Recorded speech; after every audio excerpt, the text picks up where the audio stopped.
पुंडलिकावरदे हरिविठ्ठल श्री ज्ञानदेव तुकाराम ज्ञानेश्वर महाराज तुकाराम महाराज सद्गुरुदादा महाराज अप्पा महाराज की जय.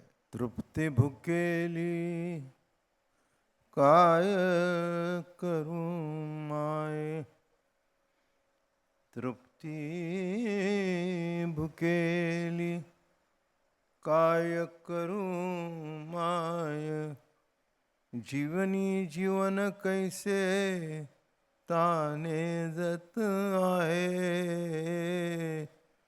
मन झाले परी न ध्याये, मन झाले परी न ध्याये. पुढती पुढती राजा विठ्ठलुची पाहे, पुढती पुढती राजा विठ्ठलुची पाहे, मन झाले परीन धाये. निरंजनी अंजन लेई जत आहे, आपुले निधान कैसे आपणची पाहे,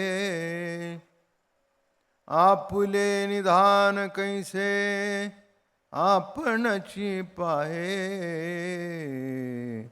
मन झाले परीन धाये.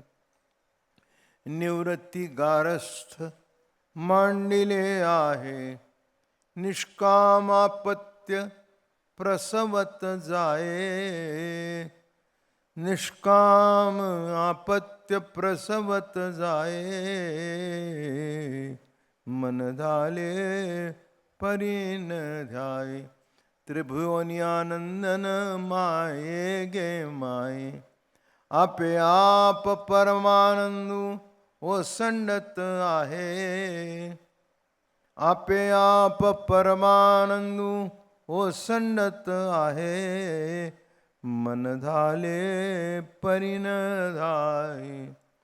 बाप रखुमा देवरू विठ्ठलुगे माय, बाप रखुमा देवीवरू विठ्ठलुगे माय, देहभाव सांडुनी भोगी जत आहे, देहभाव सांडुनी भोगी जत आहे, मन झाले परीन ध्याये. पुढत पुढती राजा विठ्ठलुची ध्याये, पुढत पुढती राजा विठ्ठलुची ध्याये, मन झाले परीन ध्याये. पुंडलिकावरदे हरिविठ्ठल ज्ञानदेव तुकाराम ज्ञानेश्वर महाराज तुकाराम. माऊली महावैष्णव संत श्रेष्ठ ज्ञानेश्वर महाराज.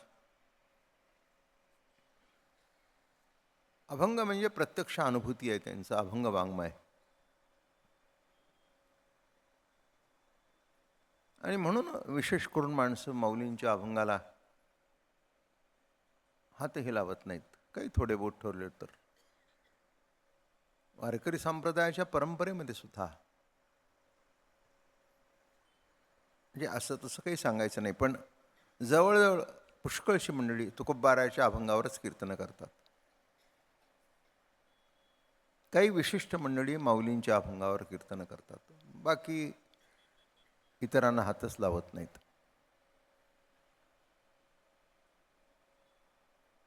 तुकोबारायाचे अभंग गहन आहेत, पण भाषा सोपी आहे. सोपी भाषा असल्या कारणाने माणसांची प्रवृत्ती तिकडे झाली. आणि म्हणून माऊलीचे अभंग जरी अतिउच्च कोटीचे असले तरी ओवी ज्ञानेशाची, पण अभंगवाणी तुकयाची असंच म्हटलं जातं. पण हे जरी असलं तरी ज्ञानोबारायाचे जे अभंग आहेत त्यांच्या विरहिणी ज्या आहेत त्या काही साध्या नाही, ते अलौकिक आहे सगळं.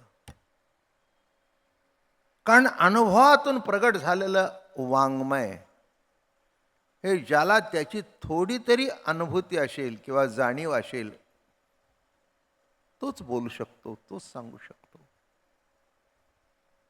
कोणताही विषय सांगण्याकरता नाही विषय कळला, निदान भूमिका तरी कळणं आवश्यक असतं. तसं या ठिकाणी माणसं तृप्त व्हायला निघालेत आणि ज्ञानोबारायाच्या तृप्तीला भूक लागली आहे.